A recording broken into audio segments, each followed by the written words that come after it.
Hello friends, मैं गीता अरोड़ा स्वागत करती हूँ आपका अपने यूट्यूब चैनल पर हिंदी ज्ञान बाय गीता अरोड़ा। आज के वीडियो में हम करने वाले हैं जर्नल इंग्लिश पीवाईक्यूज, और वो भी बहुत पुराने नहीं, आपके लेटेस्ट एग्जाम जैसे 8 दिन भी नहीं हुए। पीजीटी हिंदी 16 जुलाई का जो आपका फर्स्ट शिफ्ट का एग्जाम है उसका जर्नल इंग्लिश पार्ट हम कर रहे हैं। डीएसएसबी के पैटर्न को समझ रहे हैं, साथ में अपने कॉन्सेप्ट और अपनी तैयारी को मजबूत बना रहे हैं। तो वीडियो को एंड तक जरूर देखिएगा, चैनल को लाइक शेयर सब्सक्राइब करना मत भूलिएगा। चलिए, सबसे पहला क्वेश्चन जो है हम देखते हैं यहाँ पर। Select the most appropriate antonym of the underline word in the given sentence. Antonym हमें बताना है, यानी कि अपोजिट वर्ड हमें बताना है। अपोजिट वर्ड चुनने के लिए सबसे पहले हमें जिस वर्ड का अपोजिट पूछा है उसका मीनिंग पता होना चाहिए, या फिर नहीं पता तो कई बार गेस से पता चल जाता है, पर हर बार नहीं। I observe and asked my sister Nikki why were you tardy at the party. कि यहाँ पर हमसे पूछा कि तुम टार्डी क्यों थी, ठीक है, पार्टी में। तो टार्डी का मीनिंग होता है लेट होना, टाइम पर ना होना, डिले होना किसी चीज का। ठीक, अब यहाँ पर अगर ऑप्शन देखें तो स्लगलिश का मीनिंग क्या है? स्लगलिश का मीनिंग होता है जो बहुत स्लो काम करता हो, स्लो मूविंग हो या इनएक्टिव हो। प्रॉम्प्ट का मतलब होता है ऑन टाइम, जैसे किसी ने आपको जो है मैसेज किया, आपने तुरंत उसका रिप्लाई कर दिया तो मीन्स प्रॉम्प्ट रिप्लाई किया। ठीक है, और इसी को हम क्या कहते हैं कि कोई टाइम पर आ जाए तो बिल्कुल प्रॉम्प्टली आए हो, प्रॉम्प्ट हो आप, है ना। डिलेड मतलब तो लेट ही है, जो इसका सिनोनियम बन जाता है।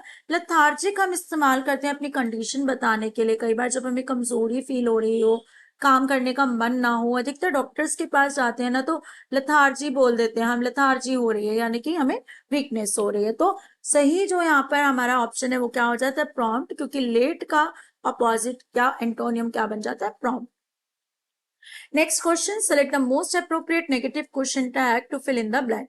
नेगेटिव क्वेश्चन टैग क्यों बोला? क्योंकि sentence is positive. She loves western dance, वो वेस्टर्न डांस पसंद करती है। अब हमें क्या देखना होता है क्वेश्चन टैग लगाने के लिए कि हमारा जो ये फॉर्म ऑफ वर्ब है वही फॉर्म ऑफ वर्ब हमारे क्वेश्चन में आनी चाहिए, है ना। हम यही तो करते हैं, टेंस के अकॉर्डिंग जो है अपने क्वेश्चन टैग क्वेश्चंस बनाते हैं। अगर लव्स लिखा है तो लव के साथ हमारा टेंस आता है सिंपल टेंस, जिसमें डू और डज हमारा लग जाता है। तो शी लव्स वेस्टर्न डांस, वो वेस्टर्न डांस पसंद करती है। डजंट शी, क्या नहीं करती? तो हमारा ये राइट ऑप्शन बन जाता है। हैजंट हमारा जो है प्रेजेंट परफेक्ट के साथ, इजंट सिंपल के साथ, वुडंट हमारा फ्यूचर से रिलेटेड है। ठीक है, next question, complete the given sentence by choosing the correct option. The dash landscape of the region is a result of millions of years of geological activity. Dash landscape, ठीक है, the landscape of the region. अब जो है reason का landscape है जिस जो millions of मतलब बहुत सारे सालों की जियोलॉजिकल एक्टिविटी के कारण जो है बना है, यानी कि यहाँ पर बहुत सारे चेंजेस हुए होंगे इतने सालों में। तो मिलियंस ऑफ ईयर्स है तो बहुत सारे चेंजेस हुए होंगे या नहीं होंगे, यानी कि चेंज वाला ऑप्शन हमें ढूंढना है यहाँ पर। अगर मैं बोलूं मोनोटोनस, मोनोटोनस का मतलब होता है डल। ये अधिकतर वैसे भी हम जियोलॉजिकल एक्टिविटी के लिए यूज नहीं करते। जब हम किसी काम को रोजाना करते हैं तो हमारा जो रूटीन होता है वो कैसा होता है? मोनोटोनस हो जाते हैं, यानी कि डल सा रूटीन वर्क जिसमें कोई भी जो है अप्स एंड डाउन्स नहीं है, या जो है हमें अच्छा नहीं लगता, है ना। फीचरलेस मतलब हो गया जिसमें फीचर्स ना हो, ठीक, यानी कि तो वो भी यहाँ पर सही नहीं है। रग्ड, रग्ड मतलब क्या होता है? रफ होता है, जिसमें कुछ ना कुछ जो है आकर जो है इकट्ठा हो गया हो, या वोल्केनोज इरप्ट हुए हो, है ना। फ्लैट का मतलब क्या होता है? फ्लैट मतलब होता है समतल। अगर बहुत सारे दिनों में जियोलॉजिकल एक्टिविटीज हुई हैं तो फ्लैट तो नहीं रहने वाली कोई चीज, तो इसके लिए क्या होगा? हमारा जो सही ऑप्शन होगा वो रग्ड होगा। Next, select the most appropriate option to fill in the blank. The abandoned palace was filled with dash and debris. Abandoned palace मतलब जो बहुत टाइम से यूज में ना हो, अनटच्ड हो कह सकते हैं। पैलेस मतलब महल। फिल्ड विद डेब्रिज, डेब्रिज मतलब कूड़ा करकट है। अब कूड़े करकट के साथ क्या होगा? अगर आप किसी में आप फिल्मों में भी देखते हैं, धूल हो जाती है, बहुत मोटी मोटी धूल, है ना। धूल को क्या करते हैं? धूल को गिनते हैं कि मापते हैं या सिर्फ अंदाजा लगाते हैं, तो धूल को गिन नहीं सकते। धूल को इंग्लिश में कहते हैं फ्लिक, जो यहाँ पर सब में लिखा हुआ है। लेकिन हमें क्या देखना है? इसका ध्यान रखना है कि ये हमारा ठीक हो, इसका एडजेक्टिव जो इसके साथ लगा है। मैनी और फ्यू लगाते हैं हम काउंटेबल नाउन के साथ। फ्लिथ मैंने भी बताया काउंट नहीं की जा सकती, तो ये दोनों ऑप्शन हमारे गलत हो गए। लो फ्लिथ यहाँ पर सूट नहीं करता, तो क्या है मच फ्लिथ, क्या ऑप्शन हो जाएगा हमारा मच फ्लिथ, मतलब बहुत सारी। Select the most appropriate adverb to fill in the blank. Although Ramesh had carefully planned his presentation, he still dash peeped at his notes. Ramesh को एक प्रेजेंटेशन देनी है जिसके लिए उसने जो है केयरफुली प्लानिंग की थी, लेकिन फिर भी वो नोट्स बना के जो गया था प्रेजेंटेशन से पहले, उसमें पीप यानी कि झांक रहा था कि अटक ना जाओ। तो कैसे झांक रहा होगा? प्रेजेंटेशन देते समय क्या होती है, हमें नर्वसनेस होती है, तभी जो है नर्वसनेस के कारण जो है अपने वो नोट्स झांक रहा है। बाकी ऑप्शन टेंटेटिवली, अनसर्टेनली होता है, हेजिटेटिंग भी होता है, लेकिन हेजिटेटिंग मतलब होता है जब हम किसी चीज को कहने में झिझक रहे हो, तो यहाँ झिझक की बात नहीं हो रही है, यहाँ पर नर्वसनेस की बात हो रही है। जब किसी के सामने प्रेजेंटेशन देनी हो तो हमें नर्वसनेस ज्यादा होती है। फिजिएबली मतलब क्या होता है कि जो प्रैक्टिकल हो, ठीक है, फिजिएबल हो। एलिजिबली मतलब क्या होता है कि जिसको रीड करने का तरीका हम बताएं, कुछ रीडिंग से रिलेटेड हो सकता है। Select the correctly spelled word to fill in the blank. The scientist faced strong opposition because his theories were considered to be accepted by the academic community. उसकी जो थ्योरी है वो कंसिडर की गई क्या, कि जो एक्सेप्ट की जाए एकेडमिक कम्युनिटी के बारे में, ठीक है। उसको अपोजिशन फेस करना पड़ा, यानी कि विपक्ष का जो है कह सकते हो ताने, आलोचना, ये सब उसे फेस करनी पड़ी। क्यों? क्योंकि उसकी जो थ्योरी थी वो कैसी थी, कंट्रोवर्शियल थी। तो हमें राइट ऑप्शन यहाँ पर कंट्रोवर्शियल की स्पेलिंग ही देखनी थी, जो इस ऑप्शन में यहाँ पर ये बाकी तीनों स्पेलिंग्स हमारे रॉन्ग है। Next question, select the most appropriate idiom that can substitute the highlighted segment in the given sentence. The present highlighted क्या है? Completely confused है, ठीक है। The presentation relied heavily on jargon, leaving audience completely confused, ठीक है।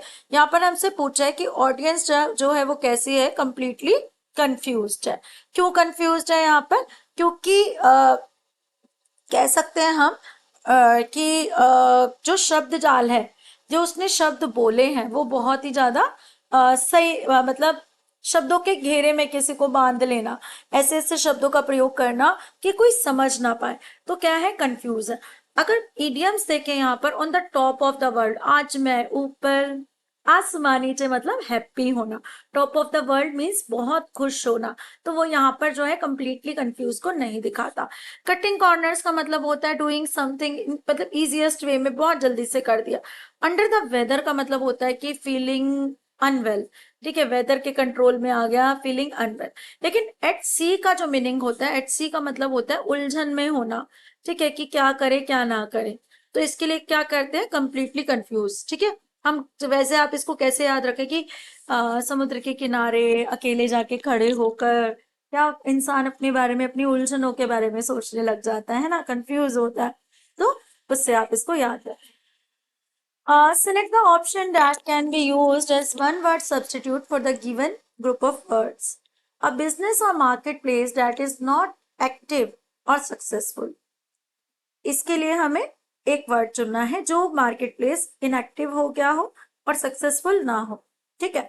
तो यहाँ पर अगर देखें इनकरेजिबल की बात करें, तो इनकरेजिबल का मतलब होता है कि जैसे ठीक नहीं कर सकते, कुछ लोग होते हैं ना आदत से मजबूर, आदत से मजबूर, हैबिचुअल हो गए हैं किसी चीज के लिए, अब उन्हें बदल नहीं सकते हैं, ठीक है। अगर देखिए फर्जिव का मतलब क्या होता है कि जैसे किसी ने कोई गलत काम कर दिया, अब वो क्या कर रहा है, मुंह छुपाए घूम रहा है, सिक्रेटिव होकर घूम रहा है, अपनी पहचान जो है किसी को बताना नहीं चाहता, ठीक है, सिक्रेटिव होकर घूम रहा है वो, ठीक है। तो यानी कि कैसा है कि वो आना नहीं चाहता, नोटिस में नहीं आना चाहता, ठीक है। लेसिविशियस का मतलब क्या होता है कि इसको अगर बताऊं तो जिसमें लस्ट हो बहुत ज्यादा, ठीक है, जैसे अपने जो है अपोजिट सेक्स के साथ जो है मीटिंग की लस्ट हो जिसमें बहुत ज्यादा।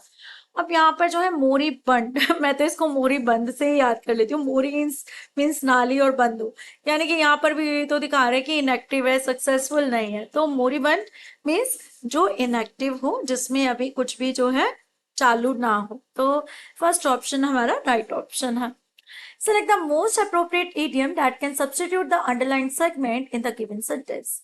The new regulations introduced by the government have created a lot of confusion among the public.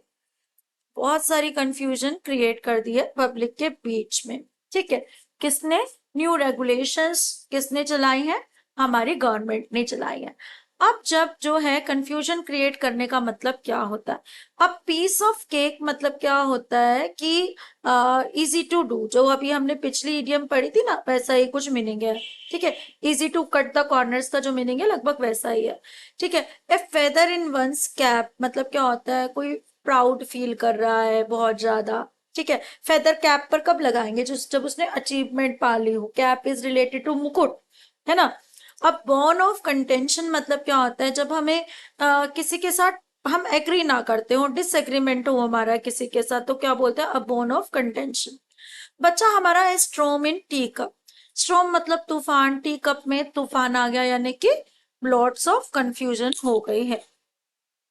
Select the most appropriate antonium of the underlined word in the given sentence. ठीक है, antonym हमें बताना है, opposite बताना है। I watch the movie and told my brother. ठीक है, मैंने मूवी देखी और मेरे ब्रदर को कहा you must watch this, it is very riveting. अब देखो, रिवाइटिंग इज रिवाइटल, अपनी दवाई का नाम भी, एनर्जेटिक हो जो चीज है ना, जैसे हो। अगर एनर्जेटिक है, रिवाइटल, आपने मेडिसिन सुनी है ना, कैसे रखते हैं दवाइयों के नाम उनके? उसी से तो रखते हैं, उनके मीनिंग के नाम से रखते हैं अधिकतर, है ना। तो रिवाइटिंग होता है एनर्जेटिंग, इंटरेस्टिंग कह लो, है ना। अब यहाँ पर इसका एंटोनियम भरना है, तो मोटिवेटिंग तो नहीं हो सकता इसका एंटोनियम। मोटिवेटिंग मतलब क्या होता है? जो हमें प्रेरित करे। ठीक है, स्मैशिंग मतलब भी बहुत स्मैशिंग है, स्मैशिंग मतलब एक्सीलेंट है। ठीक है, तो ये भी इसका सिनोनियम ज्यादा लग रहा है।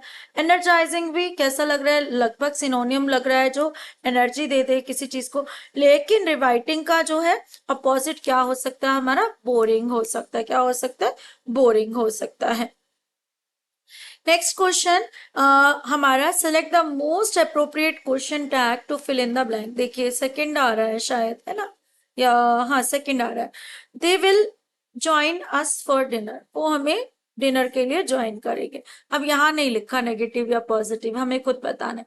They will join us for dinner कैसा है? पॉजिटिव सेंटेंस है, तो इसके लिए नेगेटिव होगा हमारा क्वेश्चन टैग, और वर्ब ऑफ फॉर्म हमारी विल ही आएगी। ठीक है, वॉन्ट दे नहीं। ठीक है, डोंट दे, डोंट भी अब हमारा प्रेजेंट से है। शेल दे नहीं, ये मोडाल से रिलेटेड, तो क्या होगा? Will they. क्या होगा? Will they. Four phrases are highlighted in the given paragraph. Select the correct option. Uh, most appropriate one word substitute for highlighted phrases. ये चार highlighted phrases हैं, जिसके लिए हमें एक एक शब्द, मतलब चार वर्ड्स हमें हर ऑप्शन में दिए हैं। ठीक है, हर एक फ्रेज के लिए एक वर्ड है, उसका मीनिंग तो हमें देखना है वो कौन सा है। ठीक है, यहाँ पर अगर देखें, weakness that could hinder its effectiveness during the software development process, a critical weakness that could hinder its effectiveness was discovered in the code. The careless mistake had a potential to cause major system crashes. The developers scrambled to fix the malfunction before the software was released. Thankfully, their constant watchfulness and care helped them identify and correct the issue on time. अब यहाँ पे क्या कह रहा है, पहले इसको समझ लेते हैं। सॉफ्टवेयर डेवलपमेंट जो हो रही थी, तो critical weakness that could hinder its effectiveness was discovered in the code. ठीक है, क्रिटिकल कह सकते हैं कि क्रिटिकल वीकनेस के मतलब क्या होता है? जो उसकी इफेक्टिवनेस को कम कर दे। तो इसका मतलब क्या होता है कि किसी चीज में कोई फॉल्ट आ जाए, है ना। केयरलेस मिस्टेक मतलब क्या होता है कि जो लैक ऑफ अटेंशन के कारण जो मिस्टेक हुई हो, है ना। माल फंक्शन मतलब क्या होता है? खराबी होता है किसी चीज में, खराबी हो जाना।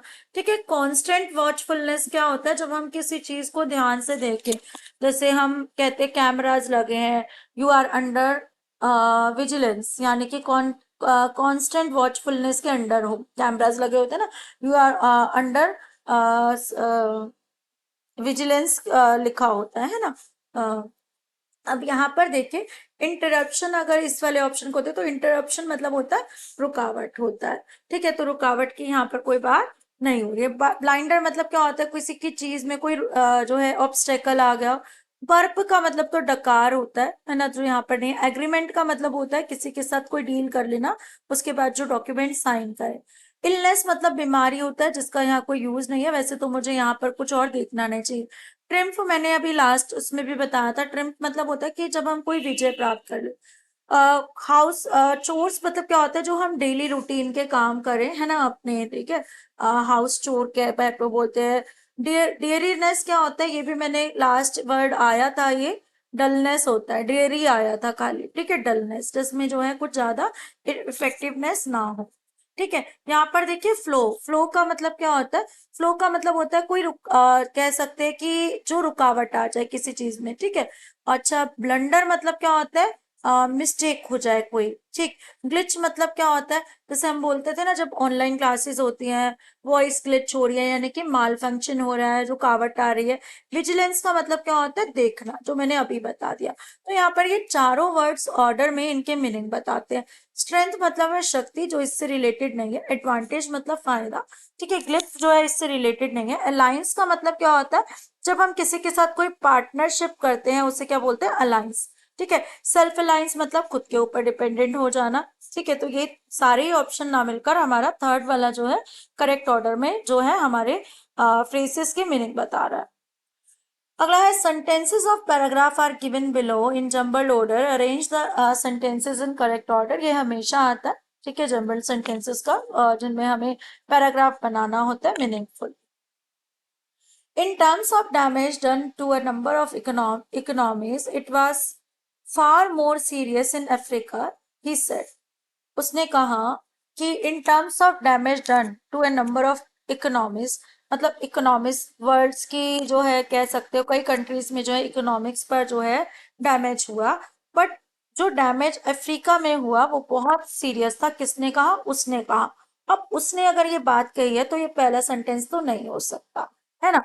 पहला सेंटेंस कुछ और ही होगा।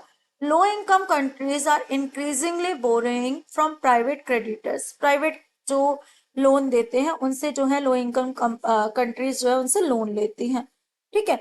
Y, because rich countries won't make affordable credit available. जो रिच कंट्रीज होती हैं अगर वो उधार देती हैं तो ब्याज भी लेती हैं, तो अफोर्डेबल नहीं होता, ठीक है। Affordable credit available, he said, pointing to the apparently predatory nature of private credit that rarely gets attention amid the propaganda around the Chinese debt। ठीक है, कैसी डेप्ट में आ जाते हैं, कैसे उधार में आ जाते हैं, जिसको एक टर्म दी गई है, Chinese dept. Noted Malaysian economist Jomo Kwame Sundaram cited the US Federal Reserve Bank's decision to hike the interest rates aggressively since 2022 as one of the chief reasons for the crisis facing the global south. In fact, the World Bank's claim that sustainable development goals would propel lending from billions to trillions has been the pretext for privileging private commercial credit and finance supposedly necessary to achieve those SDGs यानी कि Sustainable Development Goals, professor Sundaram said. यहाँ पर जो है first option जो इंट्रोड्यूसरी है वो कौन सा है हमारा, यहाँ पर जो स्पेसिफिक हमें बता रहा है क्राइसिस के बारे में, वो कौन सा है, सी, ठीक है। नोटेड मलेशियन इकोनॉमिस्ट जोमो क्वामे में जो है नोट किया, क्राइसिस के बारे में जो है नोट किया, ठीक है। यूएस इंटरेस्ट रेट्स जो है हाइक है। उसके बाद हमें बताया जा रहा है इन terms of damage, specific impact बताया जा रहा है। तो हमारा सी के बाद क्या आ जाएगा, ए आ जाएगा। कौन से ऑप्शन में है सी फर्स्ट, तो हमारा ये वाला ऑप्शन हमें समझ आ रहा है। बी देख लेते हैं, लो इनकम कंट्रीज। यहाँ पर बी में क्या बता दिया कि कैसे जो है लो इनकम कंट्री जो है अफ्रीका जो है, कह सकते हैं कि डिफिकल्ट हो रहा है उनके लिए जो है लोन लेना या कुछ करना। इसके बाद अगर जो है डी सबसे लास्ट है, तो डी में कंक्लूड करने की कोशिश की जा रही है हमारे पैराग्राफ को, ठीक है, तो हमारा यहाँ पर फर्स्ट ऑप्शन जो है राइट बन जाता है। Select the correctly spelled word in the to fill in the blank. Despite the deep knowledge of the subject, his arguments lacked. Deep knowledge है उस सब्जेक्ट की, लेकिन फिर भी उसके पास आर्गुमेंट्स की कमी पड़ गई and failed to convince the panel. वो फेल हो गया पैनल को अपने लिए जो है कन्विंस करने के लिए। ठीक है, आर्गुमेंट लैक क्रेडिबिलिटी। ठीक है, क्रेडिबिलिटी की स्पेलिंग क्या होती है हमारी, हमें वही बताना है। तो यहाँ पर जो है क्रेडिबिलिटी की स्पेलिंग अगर देखें तो हमारा कौन सा ऑप्शन यहाँ पर ठीक होगा, क्रेडिबल और क्रेडिबिलिटी।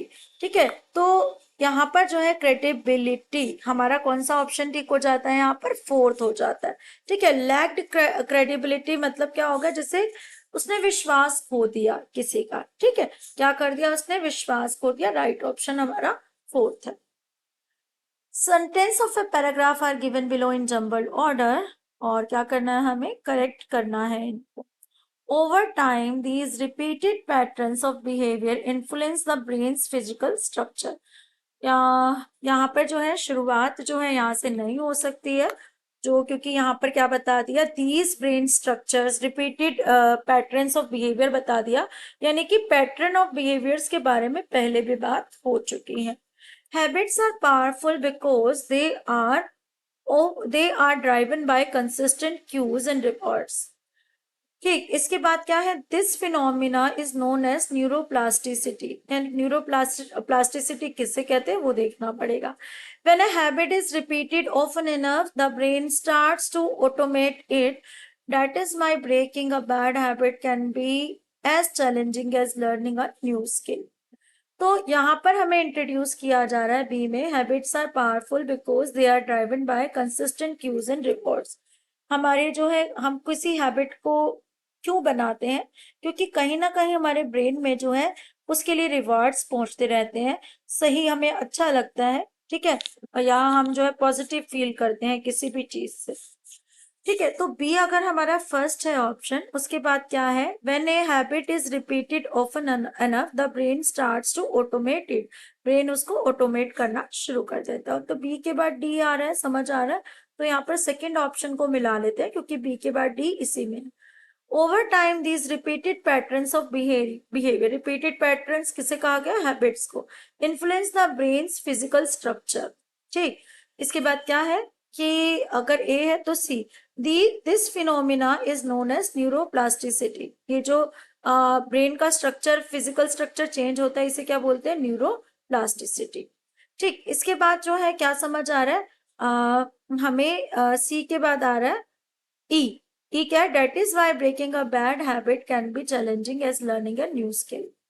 इसलिए किसी हैबिट को जब हम बना लेते हैं, उसको ब्रेक करके दोबारा से नई चीज सीखना हमारे लिए कंफ्यूज हो जाता है, क्या कहते हैं उसे, चैलेंजिंग हो जाता है, क्योंकि ब्रेन को उसकी आदत हो जाती है और ब्रेन में बहुत सारे फिजिकल स्ट्रक्चर में चेंजेस हो जाते हैं। नेक्स्ट क्वेश्चन रिलेटेड टू हमारा कॉम्प्रिहेंशन, हिंदी इंग्लिश दोनों में 5 नंबर का कॉम्प्रिहेंशन आता है। The struggle for soul in algorithmic art lies in the tension between human creativity and the mechanical progress driven by algorithms.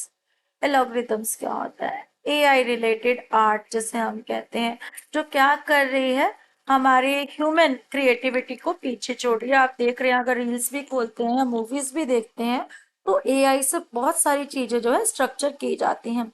As technology advances, algorithms have become central in the creation of art, generating images, music, and even poetry based mathematical formulas and data input. While these creations can be visually stunning and technically impressive, they often lack the intangible essence that human artists infuse into.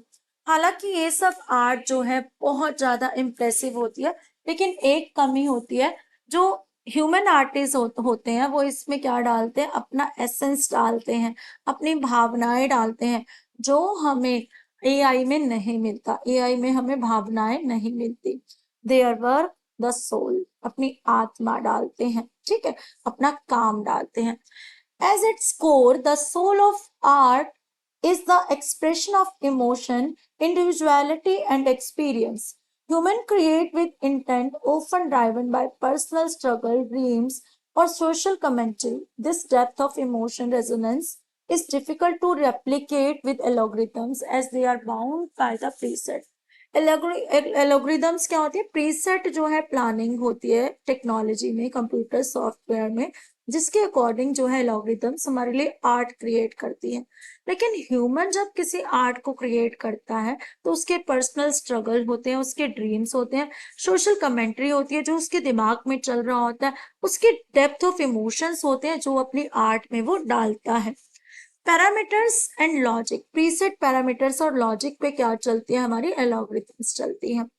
While algorithmic art can produce beautiful patterns and composition, it struggles to embody the personal narrative, intuition, for unconsciousness drive that often marks a true masterpiece. The debate intensifies as more artists and technologists collaborate to push the boundaries of what AI and algorithms can create. Debate हो रही है किसमें कि कौन जो है अच्छी art बना सकता है।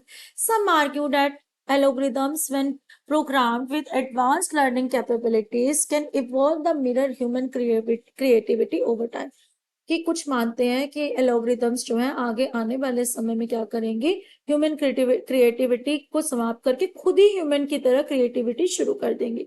Others believe that very process of creation, the how and why, is just important as the result itself, something that cannot be replicated by code alone. In the struggle for soul, the question arises whether algorithmic art can ever transcend its mechanical nature to achieve a deeper connection with its audience, के deeper connection develop कर पाती है audience के साथ, or if it will always remain a product of its system, lacking the unpredictable emotion spark of human creator. Human spark नहीं है AI में. As technology continues to evolve, this struggle will likely shape the future of art, raising profound question about the intersection of humanity and technology. ठीक है, hope कि समझ आ गया होगा आपको। साथ साथ एग्जैक्ट हिंदी बताना बिल्कुल जो है मुश्किल है, तो ब्रीफ करना ज्यादा अच्छा है। What is the main interference of the passage? Algorithmic art can never replicate the emotional depth of human creativity. With algorithmic and human created art, algorithmic art is more emotionally resonant with human made art. Humans should stop creating art and let algorithms take over. तो यहाँ पर क्या है? ये क्या ठीक है? बिल्कुल नहीं।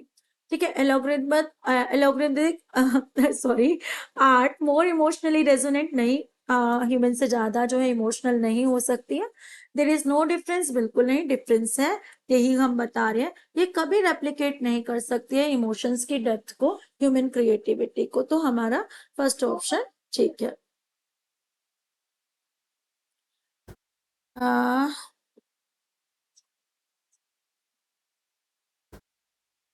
नेक्स्ट क्वेश्चन हमारे पास है यहाँ पर, which of the following is a fact given in the passage? Algorithms create art based on preset parameters and logic, ये हमने पढ़ा था। ठीक है, algorithms arts is driven by personal struggles, बिल्कुल नहीं, ह्यूमन करते हैं personal struggle. Technology has no influence on modern art creation. Human made art can be easily replicated by algorithms. No, easily नहीं, बहुत टाइम लगेगा क्योंकि उसमें जो है इमोशंस नहीं है। तो राइट ऑप्शन हमारा क्या है? Algorithms create art based on preset parameters. Preset होता है सब कुछ, प्रोग्रामिंग होती है पहले से, लॉजिकल रीजनिंग के साथ जो है उसमें लैंग्वेजेस जो है डाली जाती है किसी एक पर्टिकुलर जो है डिजाइन को बनाने के लिए। Which of the following is a real world connection mentioned in the passage? Algorithms being used exclusively in commercial advertising, the rise of manual craftsmanship over digital art, the popularity of algorithmic art in modern museum, artists collaborating with technologies to create AI driven art, तो हमने ये पढ़ा है कि artist collaborate कर रहे हैं AI के साथ जो है आर्ट को जनरेट करने के लिए। Next question, what is the real world struggle mentioned in the passage? The challenge of using algorithms in commercial art, the lack of technical advancement, the conflict between emotional resonance and algorithmic precision in the art, the difficulty of creating art with personal narrative. No, there is conflict, यानी कि दुविधा है emotional resonance और जो है एलोगमेटिक precision के बीच में कि किसको जो है कौन ज्यादा बेटर आर्ट बनाता है। Last question, select the most appropriate title of the given passage. हम बार बार पढ़ रहे हैं machine learning in art creation, no. The future of digital art हमने नहीं पढ़ा कि क्या आगे जाकर होगा। इमोशन एंड एल्गोरिथम से क्रिएटिव जर्नी, नो, ये नहीं है कि हम क्रिएटिव जर्नी की ओर बढ़ रहे हैं दोनों के साथ। यहाँ लिखा द सोल ऑफ एलोगरिथमिक आर्ट, यानी कि उसकी आत्मा क्या है। मीन्स यहाँ पर आत्मा की बात इसलिए हो रही है क्योंकि आत्मा ही जो है, जैसे एक आर्टिस्ट की आत्मा से निकलकर जो है एक अच्छी क्रिएटिविटी उत्पन्न होती है, तो एलोगरिथमिक इससे क्या है, कंपैरिजन में है। क्या उसके अंदर भी आत्मा है जैसी जो है ह्यूमंस में होती है। ठीक है, तो आपको क्लास अच्छी लगी होगी। क्वेश्चंस जो हैं लेटेस्ट हैं, प्रैक्टिस करिए। चैनल को लाइक शेयर सब्सक्राइब करना बिल्कुल मत भूलिए। Thank you.